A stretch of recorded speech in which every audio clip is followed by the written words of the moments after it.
The 8 Pillars of Prosperity by James Allen. He who would build both strong and high must first of all dig deep and low. So rose the spire against the sky, and so doth skill and knowledge grow.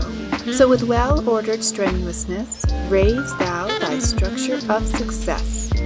Preface.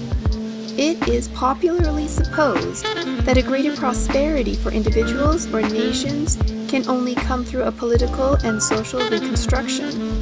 This cannot be true apart from the practice of the moral virtues in the individuals that comprise a nation.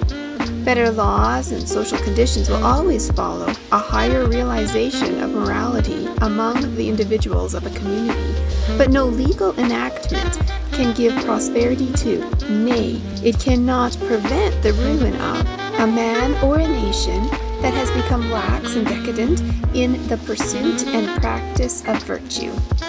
The moral virtues are the foundation and support of prosperity, as they are the soul of greatness.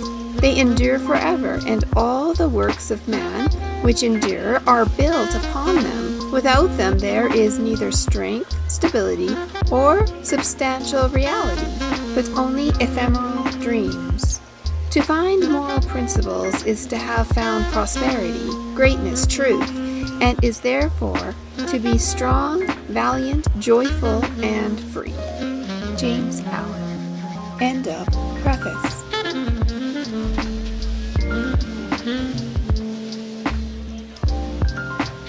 1. 8 Pillars. Prosperity rests upon a moral foundation. It is popularly supposed to rest upon an immoral foundation, that is, upon trickery, sharp practice, deception, and greed. One commonly hears even an otherwise intelligent man declare that no man can be successful in business unless he is dishonest, thus regarding business prosperity a good thing, as the effect of dishonesty a bad thing. Such a statement is superficial and thoughtless, and reveals a total lack of knowledge of moral causation, as well as a very limited grasp of the facts of life.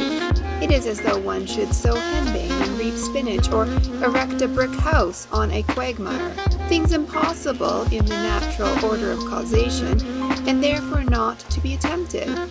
The spiritual or moral order of causation is not different in principle, but only in nature. The same law obtains in things unseen, in thoughts and deeds, as in things seen, in natural phenomena. Man sees the processes in natural objects and acts in accordance with them, but not seeing the spiritual processes, he imagines that they do not obtain, and so he does not act in harmony with them. Yet these spiritual processes are just as simple and just as sure as the natural processes. They are indeed the same natural modes manifesting in the world of mind. All the parables and a large number of the sayings of the great teachers are designed to illustrate this fact. The natural world is the mental world made visible. The seen is the mirror of the unseen. The upper half of a circle is in no way different from the lower half, but its sphericity is reversed. The material and the mental are not two detached arcs in the universe. They are the two halves of a complete circle. The natural and the spiritual are not at eternal enmity, but in the true order of the universe are eternally at one. It is in the unnatural, in the abuse of function and faculty, where division arises, and where man is wrestled back with repeated sufferings from the perfect circle from which he has tried to depart. Every process in matter is also a process in mind. Every natural law has its spiritual counterpart.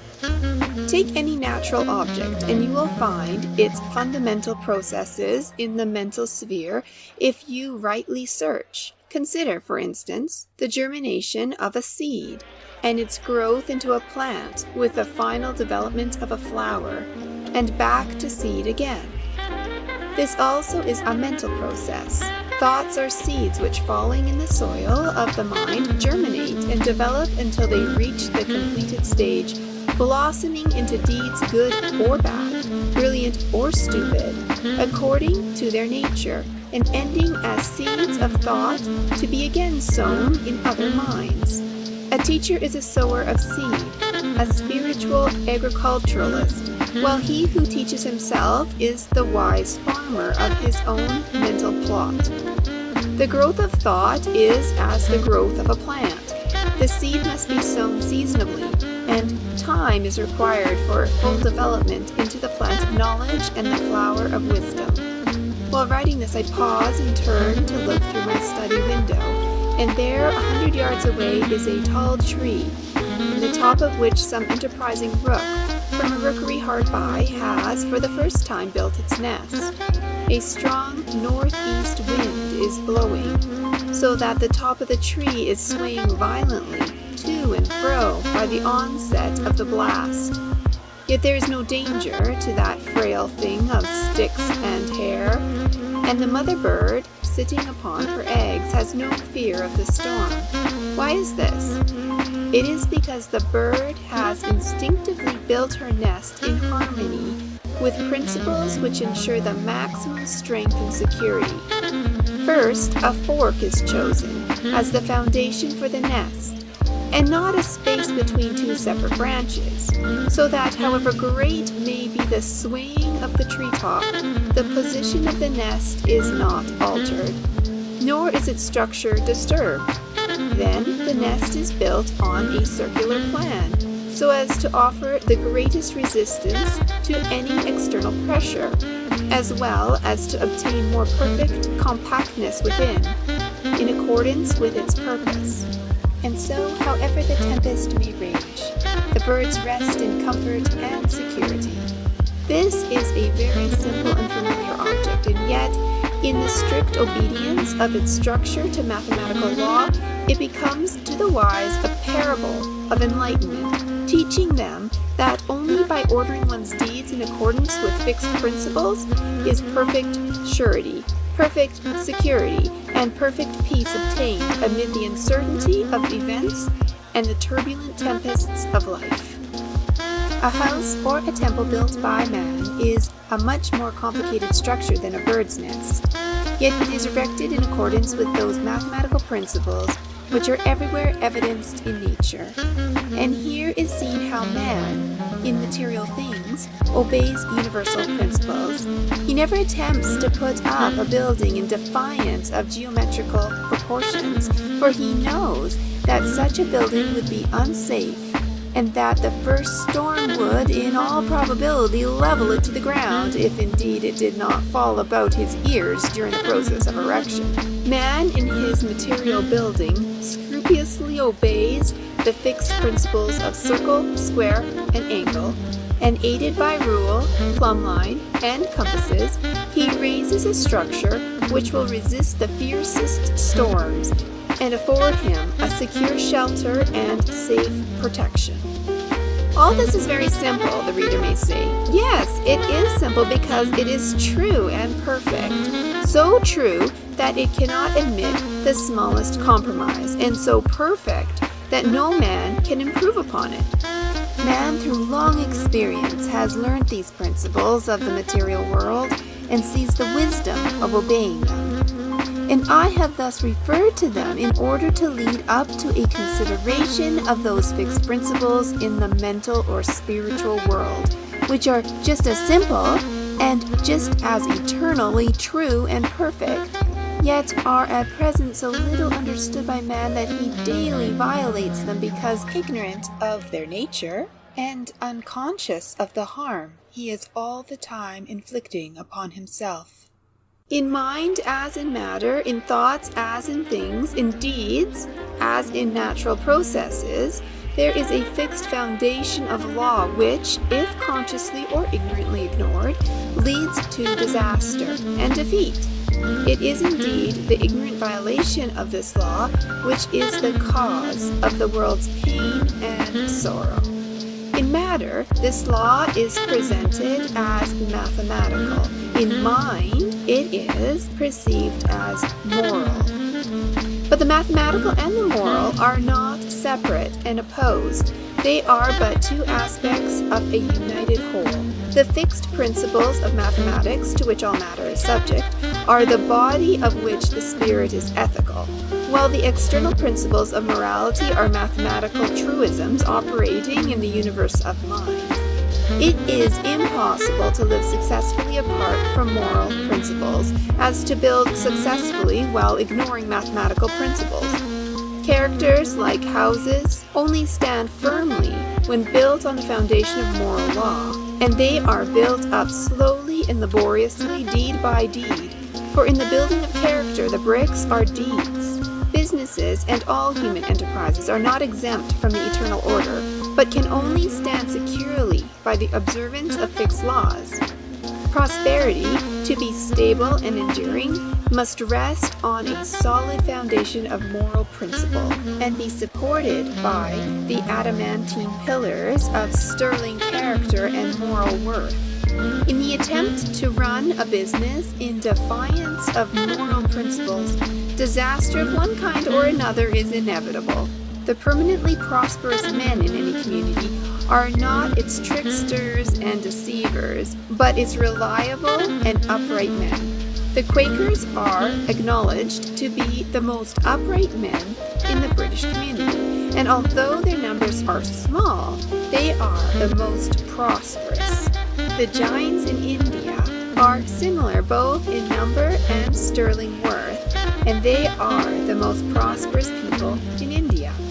Men speak of building up a business, and indeed a business is as much a building as a brick house or a stone church, albeit the process of building is a mental one. Prosperity, like a house, is a roof over a man's head, affording him protection and comfort.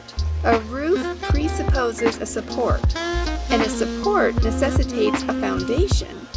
The roof of prosperity, then, is supported by the following 8 pillars, which are cemented in a foundation of moral consistency. 1. Energy. 2. Economy. 3. Integrity. 4. System. 5. Sympathy. 6. Sincerity. 7. Impartiality. 8.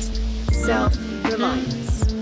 A business built upon the faultless practice of all these principles would be so firm and enduring as to be invincible.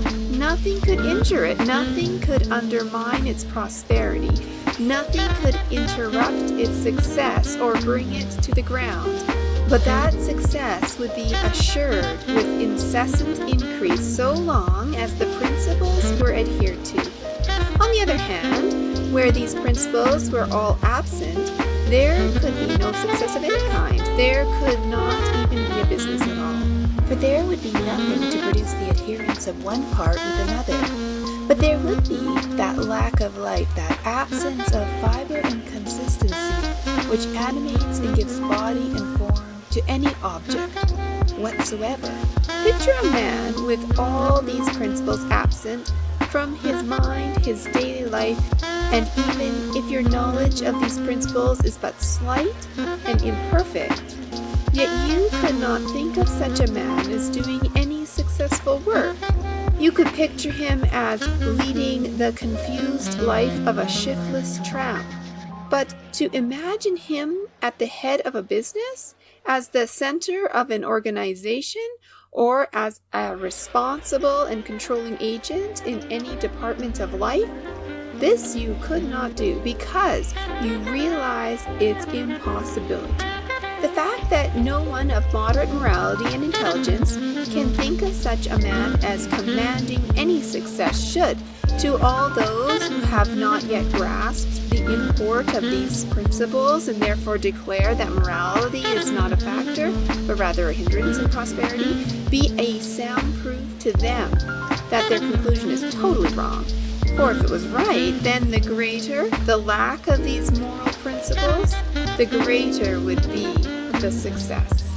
These 8 principles, then, in greater or lesser degree, are the causative factors in all success, of whatsoever kind. Underneath all prosperity, they are the strong supports, and, howsoever appearances may be against such a conclusion, a measure of them informs and sustains every effort, which is crowned with the excellence which men name success. It is true that comparatively few successful men practice in their entirety and perfection all these 8 principles, but there are those who do, and they are the leaders, the teachers, and the guides of men, the supports of human society, and the strong pioneers in the van of human evolution. But while few achieve that moral perfection which ensures the acme of success, all lesser successes come from the partial observance of these principles, which are so powerful in the production of good results that even perfection in any 2 or 3 of them alone is sufficient to ensure an ordinary degree of prosperity and maintain a measure of local influence, at least for a time, while the same perfection in 2 or 3 with partial excellence in all or nearly all the others will render permanent that limited success and influence which will necessarily grow and extend in exact ratio with a more intimate knowledge and practice of those principles which at present are only partially incorporated in the character. The boundary lines of a man's morality mark the limits of his success. So true is this, that to know a man's moral status would be to know, to gauge mathematically, his ultimate success or failure. The temple of prosperity only stands insofar as it is supported by its moral pillars. As they are weakened, it becomes insecure. Insofar as they are withdrawn, it crumbles away and totters to ruin. Ultimate failure and defeat are inevitable where moral principles are ignored or defied. Inevitable in the nature of things as cause and effect. As a stone thrown upward returns to the earth, so every deed, good or bad, returns upon him that sent it forth. Every unmoral or immoral act frustrates at the end at which it aims, and every such succeeding act puts it further and further away as an achieved realization. On the other hand, every moral act is another solid brick in the temple of prosperity, another round of strength and sculptured beauty in the pillars which support it. Individuals, families, nations grow and prosper in harmony with their growth in moral strength and knowledge. They fall and fail in accordance with their moral decadence. Mentally, as physically, only that which has form and solidity can stand and endure. The unmoral is nothingness, and from it nothing can be formed. It is the negation of substance. The immoral is destruction. It is the negative of form. It is a process of spiritual denudation. While it undermines and disintegrates, it leaves the scattered material ready for the wise builder to put it into form again. And the wise builder is morality. The moral is substance, form, and building power in one. Morality always builds up and preserves, for that is its nature, being the opposite of immorality, which always breaks down and destroys.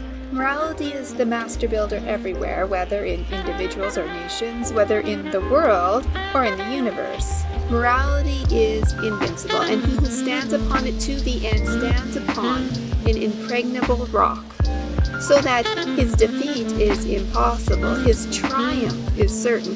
He will be tried, and that to the uttermost, for without fighting there can be no victory, and so only can his moral powers be perfected, and it is in the nature of fixed principles, as of everything finely and perfectly wrought, to have their strength tested and proved.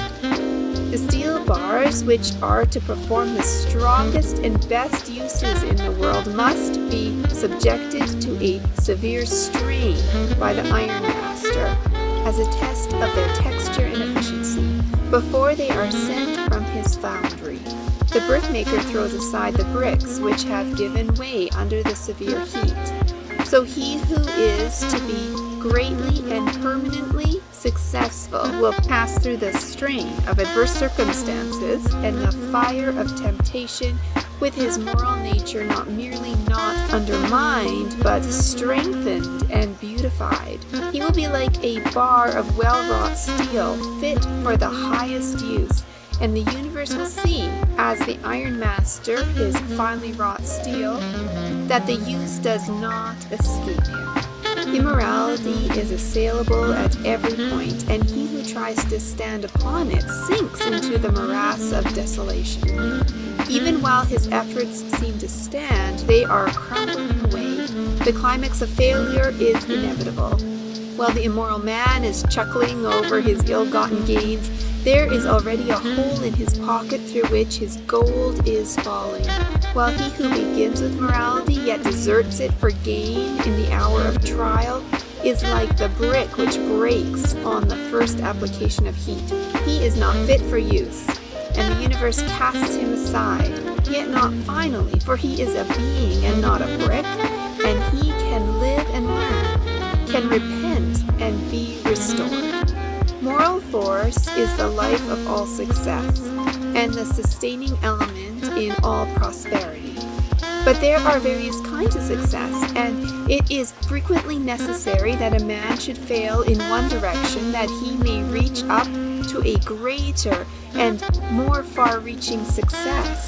If, for instance, a literary, artistic, or moral genius should begin by trying to make money, it may be, and often is, to his advantage and the betterment of his genius that he should fail therein, so that he may achieve that more sublime success wherein lies his real power.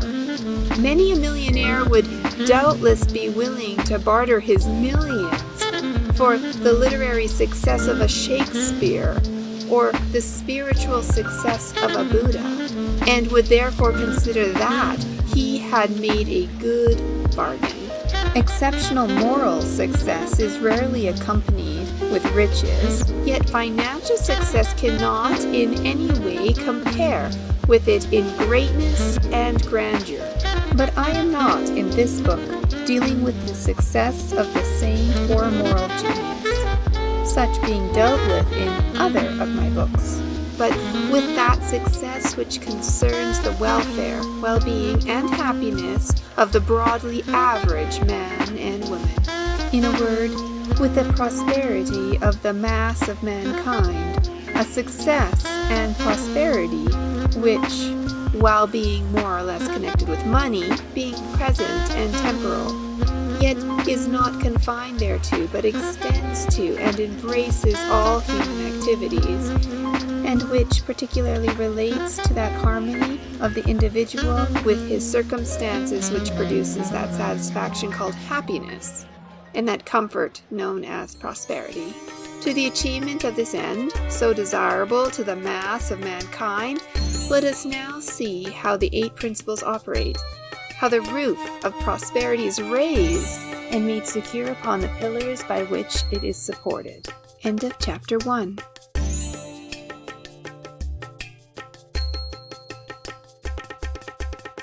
Most people think I deal in finances, but my real currency is knowledge. I trade information, and it has made me very wealthy.